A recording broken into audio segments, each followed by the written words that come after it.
How you guys doing today? What's going on with my family and my friends? I hope you're doing wonderful. I hope you're doing blessed. I really do. And we want to give all the glory to our Father before we begin doing anything. And we have an interesting one today, and this may be two parts. This may be two parts in Genesis chapter 26. In Genesis chapter 26, this may be two parts. Like, share, and subscribe that others may hear the Father's words. And let's get right into it. So beginning in Genesis 26, I'll just read from verse 1 through 5, and we'll stop there. And we'll bring out some points in this that we can apply to our lives and learn from. All right, so in Genesis chapter 26, beginning at verse 1, it says, "And there was a famine in the land, beside the first famine that was in the days of Abraham. And Isaac went up unto Abimelech, king of the Philistines, unto Gerar. And Yah appeared unto him and said, Go not down into Egypt, dwell in the land which I shall tell thee of. Sojourn in this land, and I will be with thee, and will bless thee. For unto thee and unto thy seed I will give all these countries, and I will perform the oath which I swear unto Abraham thy father. And I will make thy seed to multiply as the stars of heaven.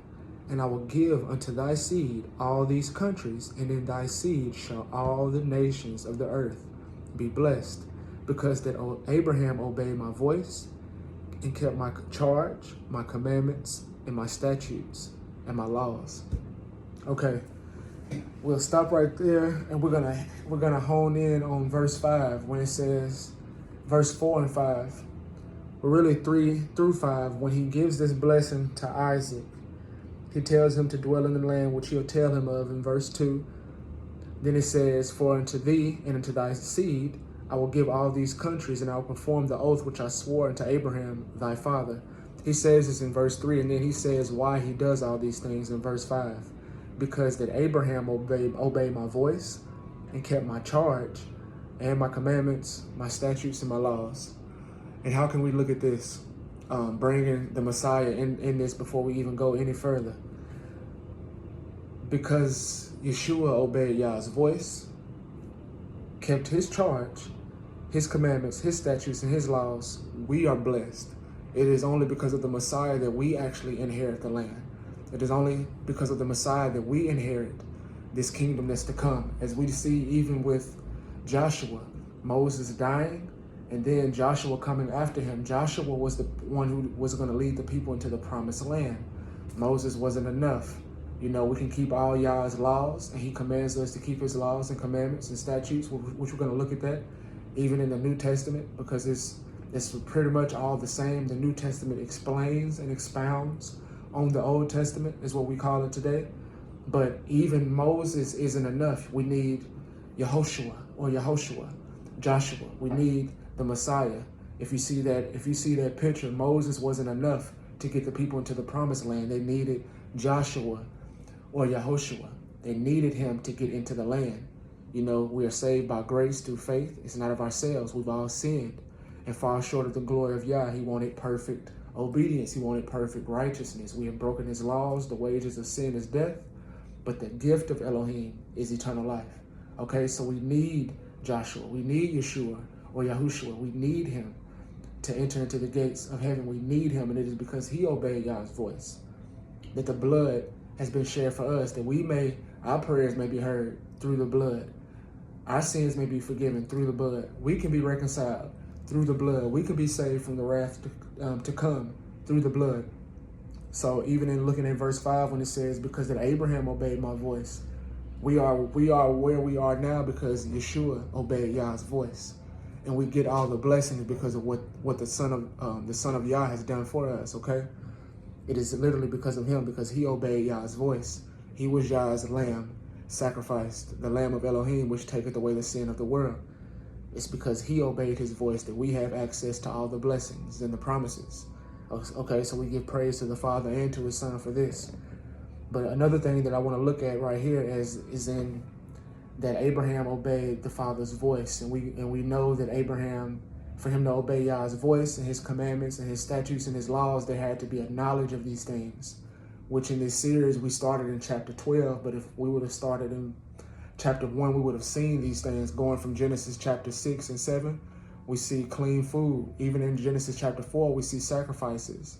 Even the sacrifices that were meant to be, the type of sacrifices and how it was meant to be done. We see this in Genesis 6. We see clean food, the separation of clean and unclean food in Genesis 7. We see all these things. We see sin being talked about even in Genesis 20. And of course, we're going to see it even further on in Genesis 39 when Joseph was like, how can I do this great wickedness and sin against Elohim by not committing adultery? How did he have a knowledge of YAH'S law? It was already there, though it wasn't written written anywhere, on stones as of yet. It was all there. So Abraham right here, it says, because Abraham obeyed my voice, he kept my charge, my commandments, my statutes and my laws. The Father's laws are eternal. They are forever. He has always had a knowledge of his ways throughout all generations. Okay? But I want to look at some things on obedience in the New Testament. On obedience in the New Testament. One verse that is pretty popular is John 14, verse 15. It says, if you love me, keep my commandments. Or if you love me, keep my instructions. I want to look at something with the Ibri Ibed, or the Hebrew servant in Exodus chapter 21. Because the Messiah says, if we love him, we will keep his commandments. So we will obey his voice. If we love him, we'll keep his commandments. Watch this. In Exodus 21, looking at the Hebrew servant, Exodus 21, starting at verse 2, it says, if thou buy an Hebrew servant, Ibri Ibed, 6 years he shall serve, and in the 7th he shall go out free for nothing. It's interesting that we've been on this earth around 6,000 and something years, and then it says on this 6th year he shall go out free for nothing. But then in verse 5 it says, and if the servant shall plainly say, I love my master, my wife and my children, and I will not go out free, then his master shall bring him unto the judges. He shall also bring him to the door, or unto the doorpost, and his master shall bore his ear through with an awl, and he shall serve him forever. So it says in verse 5, if the servant shall say plainly, I love my master, and I will not go out free, because I love my master. Verse 6, then his master shall bring him in unto the judges. He shall also bring him to the door, or unto the doorpost, and his master shall bore his ear through with an awl, and he shall serve him forever. Because he loved his master, it says in verse 6 that he would serve him forever. And then his ear would be bored through, Shema, or he would hear him. His ear would be bored through, which is interesting. I'm pretty sure that has something to do with hearing. When we hear the word Shema, or hear, O Israel, the word hear in the Hebrew means Shema, Shema, to hear, to hearken, to obey. But it's beautiful right here that this servant, because we are YAH'S servants, we're his children, this servant says in verse 5, and if the servant shall plainly say, I love my master. And then in verse 6, it says his master at that point will bore his ear through with an awl, and he shall serve him forever. So he loved his master, therefore he serves his master forever. How do we serve the Father? How do we serve his Son? By listening to the things he says, by obeying him. And it's beautiful that his ear right here would be bored through with an awl, and he shall serve him forever. If you love me, keep my commandments. It's when we love him, it's when we realize and see what he's done for us, and what he's doing for us, and what he will do for us, that we love him. It has a softening place in the a softening thing on the heart. As Paul said, the love of the Messiah constrains me. It's a constraining power when we draw close to him, and when we see what he has done for us. We will serve him forever, because I love my master. Verse 6 in Exodus 21, he shall serve him forever, or I'll serve him forever. If you love me, keep my commandments. Okay, let's look at some more verses about obedience. Now, just looking at that, as we just looked at that, because I love my master, I'm going to serve him forever. And we serve him by walking in his ways. We serve him by obeying him, by listening to him, by hearkening. Shema. Let's look at the Messiah, what he said in Matthew chapter 5, verse 19, beginning. In verse 19, it says, whosoever therefore shall break one of these least commandments and shall teach men so, he should be called least in the kingdom of heaven. But whosoever shall do and teach them, the same shall be called great in the kingdom of heaven. So this is the Messiah saying, those who break the least of the commandments and teach men so shall be called least in the kingdom. I don't know about you. I do not want to be called least in the kingdom. But it says those who teach and do them shall be called great in the kingdom. I raise my hand for that because I do want to be called great in the kingdom, though we don't deserve it. It's his mercy and his love and his grace. But yeah, we're not teaching against YAH'S commandments because the Messiah said not to. So we're not doing that. We're not going to do that if we love him. All right. So let's go over to chapter 7. In Matthew chapter 7, it says, starting at verse 24, therefore whosoever heareth these sayings of mine and doeth them or does them, I will liken him unto a wise man which built his house upon a rock. Then the rain descended and the floods came and the winds blew and beat upon that house, and it fell not, for it was founded upon a rock. And everyone that heareth these sayings of mine and doeth them not shall be likened unto a foolish man, but which built his house upon the sand. And the rain descended and the floods came and the winds blew and beat upon that house, and it fell, and great was the fall of it. I don't know about you, once again, but I want my house to be founded on the rock, which is his word. I want my house to be founded on what he has said, I don't want my house to fall down when the waves come or when the winds beat. In these times that we're living in, these end times that we're living in, I don't want my house to fall. I want to be founded on the rock. I want truth. What does the enemy do? He tries to deceive us from what? The truth. And what's interesting is when we look at the word deceived, it means to roam from safety. Look at that in the interliner or in the Greek. When you look at that in the New Testament, the word deceive means to roam from safety. So when we go back to the garden, when the enemy began to speak to Eve, and he deceived her to where she fell, she sinned, and then Adam sinned, they roamed from safety. YAH'S commandments are like a guardrail to us. His word is like a rail. It keeps us in the straight and narrow. As we know in the Torah or in YAH'S law, he says don't turn to the left or to the right. You know, we have law right here and we have grace right here. We stay right in the middle. Don't go to the left too far. Don't go to the right. Don't go too much grace and you think you can live in sin. Don't go too much law to where you think you can that you don't need YAH'S grace, so you don't need the Messiah. We need the left and the right. Don't go too far to the left. Don't go too far to the right. We need law and grace, both Old and New Testament. That's the foundation. Noah found grace in the eyes of Yah. All right. Let's go to another verse. Let's go to the book of John. Let's go to the book of John now, chapter 14, verse 15. If you love me, keep my commandments. Verse 21. He that has my commandments, or he that hath my commandments and keepeth them, he it is that loveth me, or loves me. And he that loves me shall be loved of my Father, and I will love him and will manifest myself to him. If we want the Messiah to manifest himself to us, whether it be dreams, visions, wisdom, understanding in the scriptures, him revealing his love to us, I can speak plainly to you, and I know this to be a fact. He will manifest himself to us. I'm telling you this plainly. He will reveal more of his character to us, and we will fall in love with him because he loves us more than we can even understand. He wants us to be with him more than we can even understand. He will reveal these things to us. He will speak to us. He has not stopped speaking to his people. Okay?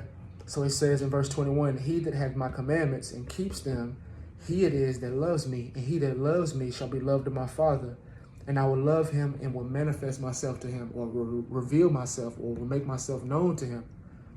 Verse 23, Yeshua answered and said unto them, if any man love me, he will keep my words, and my Father will love him, and we will come unto him and make our abode with him. Verse 24, he that loveth me not keepeth not my sayings, and the word which ye hear is not mine, but the Father's which sent me. So those who love him keep his sayings. Those who don't love him don't keep his sayings. It's pretty plain. You know, he makes things pretty plain for us that we don't be confused. All right. I want to look at something. Let's go back to this Ibri Ibed, this Hebrew servant, which is very interesting in Exodus chapter 21, when it says, I love my master. Exodus chapter 21, verse 5, if it says, and if the servant shall say plainly, and if the servant shall plainly say, I love my master, my wife, and my children, and will not go out free, then his master shall bring him unto the judges, and he shall also bring him to the door, or unto the doorpost, and his master shall bore his ear through with an awl, and he shall serve him forever. So he says, because I love my master, I'm going to serve him forever. But with this this bore in his ear, or his ear being bored through, as I was saying, it's like him wanting to hear, or from this point on, his ear is going to be attentive to the word of Yah. As we can look at this spiritually, his ear being bored through, he's going to be ready to Shema. He's going to be ready to Shema.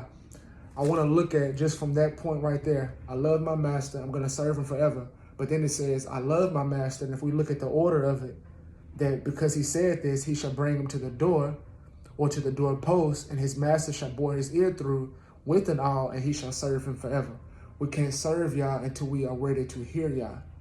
We cannot serve Yah until we're ready to hear Yah. So we even see this order in Exodus 21 from 5 to 6. I love my master. He brings us to the door, and he shall bore our ear with an awl. So we're ready to hear, and then we shall serve him. As Paul said in Ephesians chapter 5, that we should not be unwise, but wise, understanding what the will of Yah is.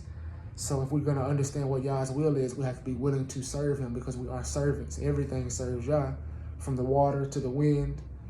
Everything serves Yah, okay? But if we look at that, his ear bored through with an awl, that he may serve him, knowing the will. Let's go to Leviticus chapter 8. I want to look at this ram of consecration, because this is basically what that is. Because I love him, he bore his ear in Exodus 21, the Hebrew servant. And then it says he shall serve him forever. But if we look at this ram of consecration, because that's basically what it is, when we come to him and we surrender to him, and we're willing to do his will and to obey him, as Abraham did. Abraham obeyed my laws, my statutes, kept my charge, and kept my commandments. We're ready to be consecrated to him. We're ready to Shema.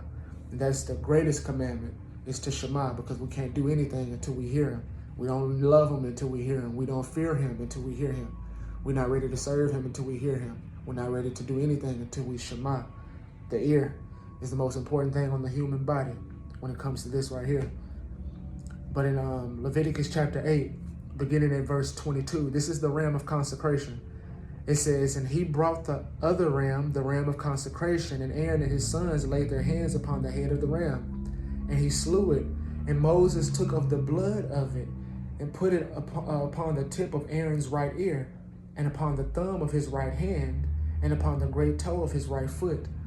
And he brought Aaron's sons. I'll stop right there. We know Aaron was the high priest. Who is our high priest? It's not the Messiah, our high priest. It's not Yeshua, our high priest, okay? So we can look at this spiritually as Aaron being almost as an anti-type of, a type of Messiah. He's the high priest. He goes in within the veil. He goes in right in the presence of Yah. Hebrews chapter 9, this is where the Messiah is. But it says that Aaron's sons also, in verse 24, and he brought Aaron's sons, us, and Moses, and put the blood upon the tip of their right ear, Shema, and upon the thumbs of their right hand, our actions, our works, and upon the great toe of their right feet, our path. As we know, the Yah says, walk in his ways, or don't walk this way, don't go that way, our path. And it's beautiful that the blood has to be put on the tip of the right ear, of the right thumb, and then on the toe of their right foot, on the toe. I believe spiritually he's bringing something out of this to show our path, where we're walking, where are we going in? As far as what way are we walking? Are we walking in the light, or are we walking in darkness? Our hands, what our actions doing? As it says in Ecclesiastes, whatever your hand finds to do it with all your might. We know this is a symbol of our actions. And then the ear, the blood on the right ear. And we know the blood consecrates, the blood cleanses, the blood sanctifies. Okay, so the blood was on the right ear, the right hand, and the right foot, or the great toe of the right foot. Ready, so this man at this point being consecrated is ready to Shema, and his hands and his feet are consecrated to Yah, to walk in his paths, and his paths alone. As we are expounding all on Genesis 26, verse 5, and Abraham obeyed my voice, kept my charge, kept my commandments, my laws, and my statutes. And as we said in the beginning, it's only because of the Messiah kept the Father's charge, his laws, his commandments, his statutes, that we have even an opportunity to be saved. because we have all sinned and we need forgiveness. We need blood. Without the shedding of blood, there's no forgiveness. Okay, so it's all because of the Messiah that we can even do these things. As the scripture says, the Spirit was poured upon us through him in Titus chapter 3. So all our blessings that we have come because of what the Father gave up for us, which was his only begotten Son. And as we know, Abraham, as it says, if we are Abraham's seed, so are we the Messiahs, and that we should walk in his ways. I think Yeshua said that in John chapter 8. If you are Abraham's seed, you will do the works of Abraham. So if we're Abraham's seed and we are literally connected to the Messiah through him, then we should do the works of Abraham. Abraham kept YAH'S laws. The Messiah told us to keep his laws. The Father tells us in what we call the Old Testament anyway. But if we know that the New Testament preaches these things, these same things, then of course we will do the works of Abraham. We will follow the Father's ways. We'll walk in his commandments. We'll walk in obedience to him. Let's look at another verse about that in the book of Luke. Let's go to Luke chapter 8, if I'm not mistaken. Luke chapter 8. Luke chapter 8. Verse... Is it Luke 8?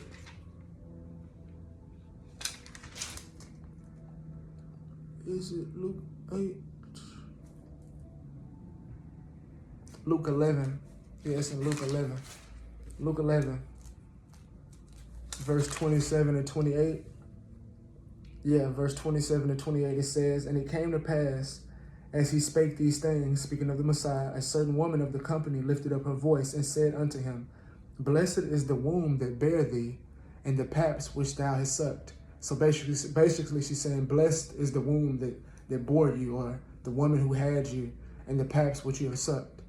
Yeshua said this in verse 28, "But he said, Yea, rather, blessed are they that hear the word of Elohim, Shema, and keep it." Blessed are those who hear YAH'S word and keep it, or blessed are those who hear YAH'S word and do it. Okay, that's that closeness that he desires for us to have when we walk in his ways, when we're obedient unto him. Okay, in Luke chapter 8, verse 21, as I said in John 14, he said, those who keep his commandments, he will manifest himself to them. He will draw close to them. They will have a close relationship. Those who walk in his ways. Look how close he desires us to walk with him. He likens those who walk in his ways above his natural family, and we should too. We are to honor our parents. We are to love our family and stuff like that. But they should never ever come before YAH'S ways, YAH'S word, YAH'S will, because that's going to be our family forever. No matter who makes it into the kingdom and who does not make it into the kingdom, our true family is going to be those who are connected to YAH. As David said in Psalm 19, "I am a companion of all those who fear you and keep your precepts." But if we look at this in Luke chapter 8, beginning at verse 19, it says, "Then came to him his mother and his brethren, and could not come at him for the press. And it was told him by certain which said, Thy mother and thy brethren stand without, desiring to see thee. And he answered and said unto them," this is Yeshua, "My mother and my brethren are those who hear the word of Elohim and do it." So the Messiah is saying, my mother, my family, my brethren are those who hear YAH'S word and do it. His own mom and his own brother, they said they're out here trying to see you. He's like, my mom and my brethren are those who do the word of YAH, basically, who hear the word of YAH and they do it. Okay, that's his family. That's the closeness that he has with his people. Spiritual ties are stronger than earthly ties. Spiritual ties are stronger than earthly ties. And we're going to close off with one of these points right here in Psalm 81, verse 13. And we're going to see a physical and a spiritual application to this. Psalm 81, verse 13 and 14. Psalm 81, verse 13 and 14. The Bible says, "Oh, that my people had hearkened unto me," Shema, or listened. "Oh, that my people had hearkened unto me, and Yisrael had walked in my ways. I should soon have subdued their enemies and turned my hand against their adversaries." This is physical and this is spiritual. I'm going to read that one more time. Psalm 81, 13 and 14. Oh, that my people had hearkened unto me, and Israel had walked in my ways. I should soon have subdued their enemies and turned my hand against their adversaries. This is physical and spiritual. I want to bring out something by his grace in Numbers chapter 23. Numbers chapter 23, to look at what we don't see that happens in the spiritual when we're walking in Yah's ways. In Numbers chapter 23, just the background on this, Balak is a guy who wanted to curse the children of Israel. Balaam was one of the father's mouthpieces. And Balak wanted to curse the children of Israel, but he could not curse them. Nothing could come upon them because they were walking in the Father's ways. They were walking in obedience. There's a protection that is over the people who walk in Yah's ways, physically and spiritually. Okay, we're going to look at this. Let's look at Numbers 23, verse 7. And it says, and he took up his parable and said, Balak, the king of Moab, had brought me from Aram, out of the mountains of the east, saying, come, curse me, Jacob, and come, defy Israel. When they say Jacob, Jacob is talking about all the tribes of Israel. When you see Jacob in certain contexts, so he says, curse me, Jacob, and come, defy Israel. How shall I curse whom Elohim hath not cursed, or how shall I defy whom Yah hath not defied? For from the top of the rocks I see him, and from the hills I behold him. Lo, the people shall dwell alone and shall not be reckoned among the nations, set apart. Okay, let's look at verse 13. And Balak said unto him, come, I pray thee, with me unto another place, from whence thou mayest see. Thou shalt see but the uttermost part of them, and shall not see them all, and curse me them from thence. So curse me these people from here. Verse 14, and he brought him into the field of Zophim, to the top of Pisgah, and built 7 altars, and offered a bullock and a ram on every altar. And he said unto Balak, stand here by thy burnt offerings, and I will meet Yah yonder. And Yah met Balaam, and put a word in his mouth, and said, go again unto Balak, and say thus. And when he came to him, and behold, he stood by his burnt offering, and the princes of Moab with him. And Balak said unto him, what has Yah spoken? And he took up this parable and said, rise up, Balak, and hear, hearken unto me, thou son of Zippor. Elohim is not a man that he should lie, neither the son of man that he should repent. Hath he said, and shall he not do it? Or hath he spoken, and shall he not make it good? Behold, I have received commandment to bless, and he has blessed, and I cannot reverse it. So Balaam is saying, I've received the commandment from Yah to bless. He's blessed, and I cannot reverse it. He's about to say why in verse 21. He has not beheld iniquity or lawlessness, sin in Jacob, neither hath he seen perverseness in Israel. Yah his Elohim is with him, and the shout of a king is among them. Praise Yah. Yah is with them, and the shout of a king is among them. Okay, Elohim brought them out of Egypt. He had, as it were, the strength of a unicorn. Surely there is no enchantment against Jacob, neither is there any divination against Israel.